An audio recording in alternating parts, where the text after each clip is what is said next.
What's going on, guys? VZ Duels here, and today I'm bringing you back again to, as you can tell by the name of the title in this video, I'm back with the Horus Tri-Spright build, and this time I brought it to an OTS and made it into top 4 with this build.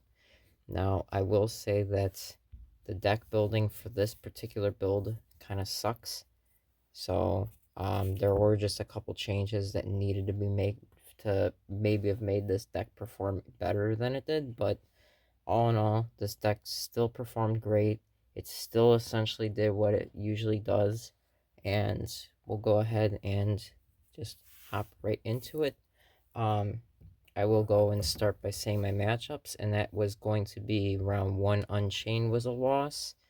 I didn't have a card in the deck that I should have had, and otherwise I might have stood a chance in that one.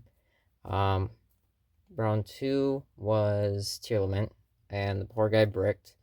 Round 3 was Rescue Ace, and it was a pretty close game, but um, ultimately he won. I feel like I misplayed in that one.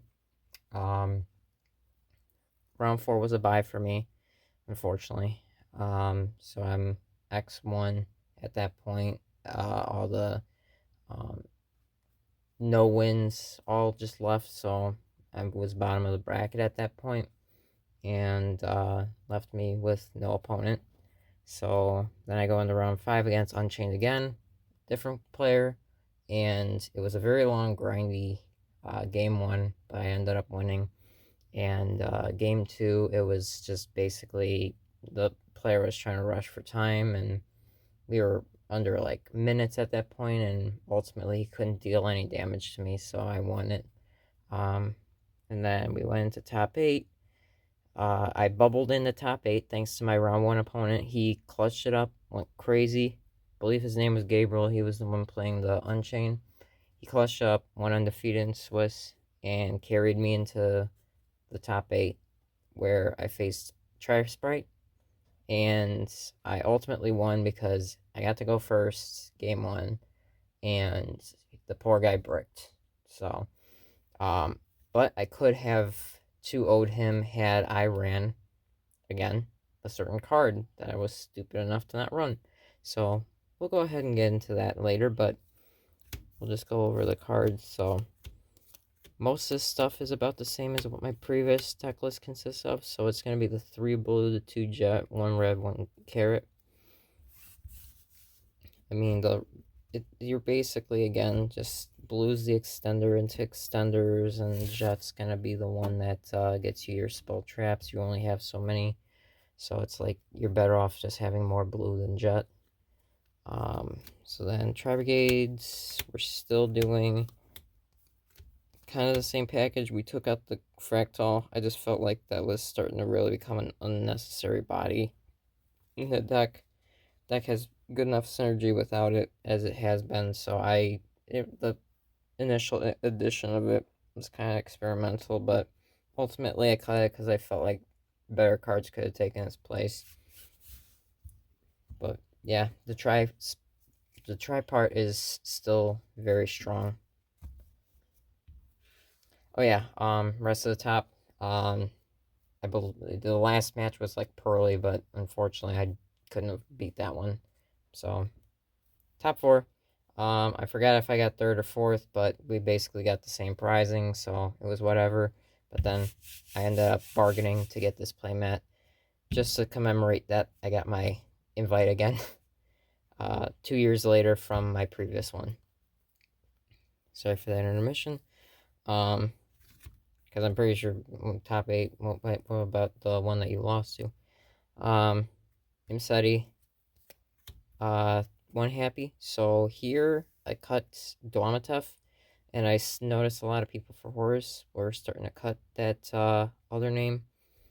These are bricky, so you really don't want to see them ever. I did have this come up one time and completely kill my possibilities of maybe turning around the game and winning. But yeah, no, this is the right call for a deck like this. Unfortunately, because of this, in a way, I didn't really get to see the Horus engine go off in this tournament, but that doesn't go to say that it won't. I mean, it has baited out interactions for my opponents, so it is still a good engine. I still like it. Its abilities and capabilities, its potential is still great.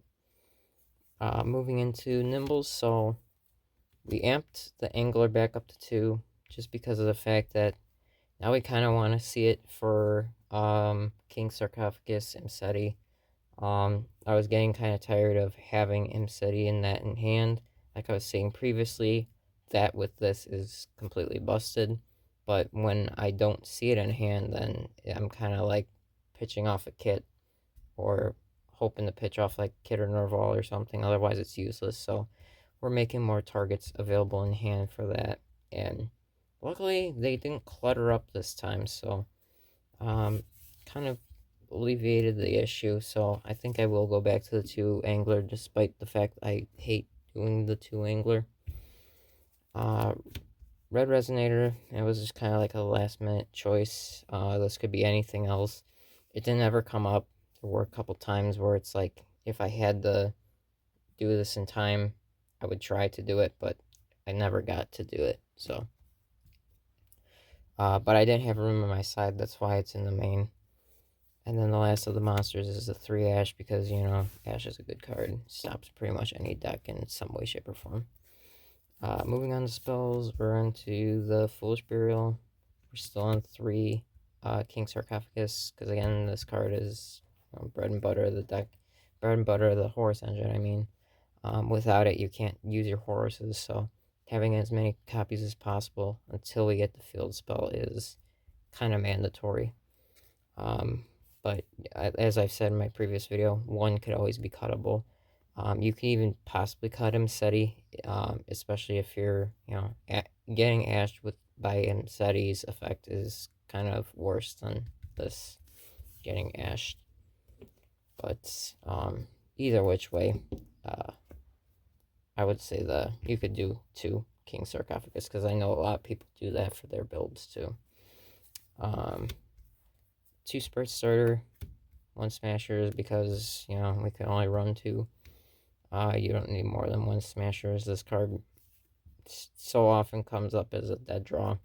It has cost me several games. I keep forgetting to side it out, going second into certain games because, you know, sometimes I need more engine to push through.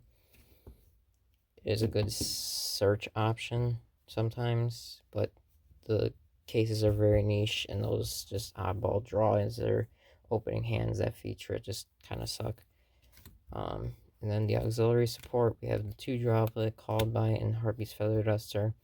Didn't get to really use any of this today.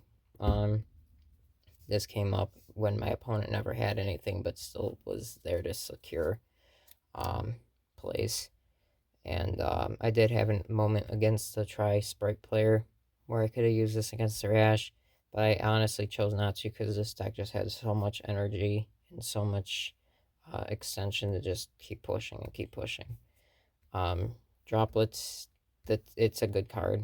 You use this, take a monster off field as you activate its effect. Use anything as fodder. I've used my Imseti to negate Unchained.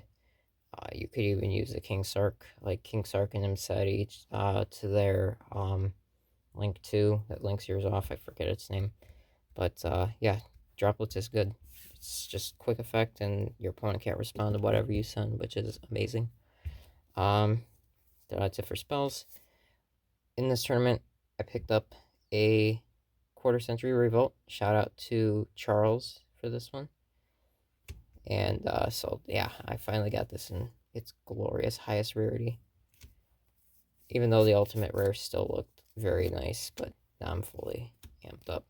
And then 3 Imperm because always a good card. Moving on to monsters, or extra deck, I should say. Okay, so this is where the problem lied. The extra deck was the problem. So we did 1 Ferrigite, 1 Bear Room. This is, you know, you have to do this. I made the mistake of doing 1 Rugal. Rugal kind of sucks. Rank 3s kind of suck in general for this build. I wouldn't recommend anybody run Rugal. I wouldn't recommend anybody run Doom Eagle. I wouldn't recommend anybody run that kind of engine. And I'll even explain why further. 2 Omen, this is definitely a necessity. 1 for Revolt, 1 for grind game, or 1 for combo, building up combo as extension, 1 for searching. So sometimes you get those tri-brigade hands, and using the sure egg is actually a very, very good route to go. So you can sometimes use this for extension, use the other one for the revolt. But yeah, this is definitely a necessary call. You can't go without 2 sure eggs. I have considered cutting it for this tournament, and I'm glad I didn't. But the Rugal was, again, a horrible addition. So this is mandatory for your Tri-Spright engine. You have to run this. This is the gauntlet. You have to run it, no doubt. Without these cards, you cannot ever get out of your combos and get your revolt set up perfectly with good ways to stop your opponent at the same time. This is your interruptions against your opponent, and it clears off your board and lets you get your revolt cleanly.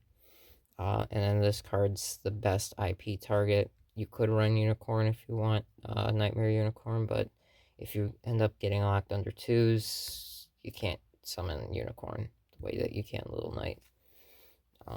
1 sprint is always correct. I don't know why people play 2. It's just not suited for this build, I would ever say. And double Dragon Lords is always good. So the Link Force, this was a bad call. So Appaloosa is the right call. Access code, I just do not get how people make the best use out of this card, personally.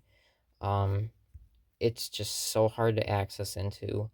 There's so much more accessibility into other cards. Like, I just never really saw the options to really do this. And when I did, it's like the other routes didn't even, the other routes I usually do would be better. Because the mistake I made was doing only 1 Gigantic. I definitely need to run 2. Had I run 2, I would have turned around so many different games that I probably would have placed, higher in the tournament. And I would not have been hoping to bubble in and out of Swiss. But 1 Gigantic, we're going to say 2. So we're removing Rugal, we're removing access code. We're going to do at least 1 Gigantic. What I've been thinking about doing is doing a Farigite because of follow-up reasons and clunky revolt reasons too. And then the last 2 extra deck. Zombie Vampire, Zeus. A little bit of a skin break there. So Zombie Vampire, of course, is for Horus Engine. Didn't come up at all today. But the last tournament I played this in, like I said in my previous deck list, absolutely bonkers when it does go off. I just didn't see a chance to really use it today, so it didn't come up. Zeus, as always, is a nice option to be there. Reinforce you if, worst case scenario. This is a card I certainly would like to switch out for something else that doesn't involve, like, it can, like, help my engine, but sometimes the Divine Arsenal Zeus can come in handy. And again, with 2 Gigantics, 1 could be disposable for that reason. So, moving on to side deck. Side deck was kind of the same as before. 3DD Crow, because banishing certain cards can really help. I mean, against Pearly, little dark one, you stop their Xyz summoning. Use this against Unchained at certain points. You can stop them. Tearlament, just anything that uses stuff out of graveyard. Very good card. I see people are starting to just do 2 DD Crow, and I'm kind of starting to see why. I never really even got to use this at all today. It really only ended up becoming fodder to special summon Caress for free. But, nah, it might be up for option for right now to cut this down to 2 and put something else in place, like a Veiler or a Ghost Ogre, like I mentioned in the previous one. 3 Droll, because we have search decks out there. Vanadium, Sprites, Rescue Ace has to search to some extent. So, all these decks out there searching. This is particularly good for search heavy decks. Full on the race, stops them dead in their tracks. Of course, the only setback being against certain decks like that, the shifter. Anything that prevents you from sending kind of sucks. But luckily, this format is kind of cut down on that versus what it was like before. Um, we decided to do this just because this is like a higher priority tournament, and I feel like Nibiru should be used in those types of tournaments as opposed to like a regular locals. It's just not such a good card personally. It always comes up in the hand at the wrong times for me, and such was the case today. So this could easily be swapped out for something else, but I just did it for tournament's sake. Spells, we do double dark roll no more, because that's basically what Nibiru serves as, is to prevent a board that needs this to break it, but you can at least draw into this and make use of this. So this could easily replace one Nibiru. Of course, my consideration with this was Minadium, where they'll get the counter trap and you can't do anything. You'll use your dark roll no more, and then that's it. Then you've expended it. You don't have a second one. Oh well. But yeah, dark roll no more. I'd probably start considering bumping that up to 3. We did 1 lightning storm today. So of course we have back row heavy decks. We want to get rid of back row. That's what this deck struggles to deal with, is back row. So the Harpy's Feather Duster in the deck, in the main, will help with that if need arises, and if the luck gods bring it to us when we need it. So we have the extra one in the side deck. Different ratio. I'll show you what I mean by that statement in a little bit. But there's definitely a ratio, so I only play the one now. I don't want to run too much back row hate, even though I can't play through back row so much, but I don't want to run too much of it and then get a handful of back row hate and nothing else. Double Book of Eclipse. This was kind of like my out to Pearly, but it's also a way, going first to stop decks that use their face-up monsters to combo off and stuff. I mean, it stops a lot of decks to that extent. And then going second, you can shut off things, shut off monsters and stuff, shut off boards, shut off tier elements to a degree. But it's a nice option for that. Just, again, depending on the deck, it's absolutely useless against link-based decks. And then this is the part where I was saying, so the last 2 cards, too evenly, to just clear out boards, because sometimes destruction is not the answer to back row, especially if you play against Labyrinth, who can potentially use Lord of Heavenly Prison. You got to be able to get around that and be able to rid their field of everything. And the thing about evenly is, while you would like to be aggressive with your deck and just push through for game and end the game right then and there, decks like these, they have a control route and they have an aggression route. So like for this, you set up for the Revolts, IP, and Pit Knight early. So essentially evenly matched will clear the board enough for you to do that. And then the as opposed to Lightning Storm, where you'll only hit the back row or rarely ever just hit monsters, and then you cleared it up for that. But yeah, that said, this is just still too good of a card. I'll probably put the other Nibiru out and put the third back in, but I don't know, I feel like maybe that's, again, a Veiler or Ghost Ogre option, especially if people are going to be playing Centurion soon for a Ghost Ogre. But yeah, that's it for the deck. It did perform very well when it did. It's just not having second Gigantic Sprite really does cripple your ability to play at least the variant that I play and the way I play it. Again, I don't get how people make do with the access code stuff, but apparently they do, so definitely listen to what their advice is, because I couldn't tell you how to use that effectively. But all I could say is that I highly recommend Double Gigantic for the fact that you want to sometimes use Zeus, and it gives you the option to use an expendable Xyz slot to do that, while also maintaining the ability to use one to do your combos, and then the second one also being follow-up to help you play through past your opponent's turn. But yeah, that was the big change out of the deck, is that that the extra deck really had to not be changed nearly as much as I did. That's what ultimately hindered my performance this tournament.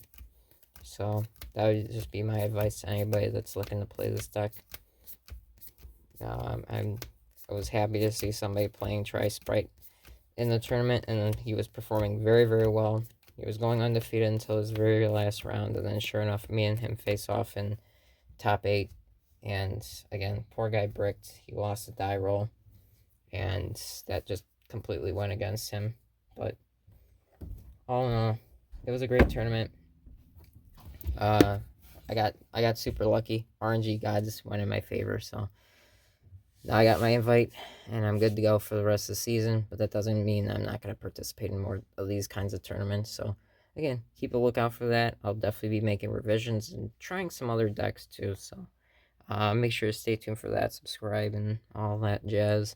If you have any questions about the build or anything, leave a comment below. If you want to see combos, I know I kind of went over it in my previous video. I can go ahead and link that in the description for you guys. It'll detail pretty much what you do with the decks. I give a couple test hands to effectively show kind of like 2 situations, but that video will help explain that more. I'm just doing this as like a quick thing because that video pretty much already covered what this deck does, what this variant does. Anyways, this is VZ Duelist signing off. Thanks for watching, guys, and have good games.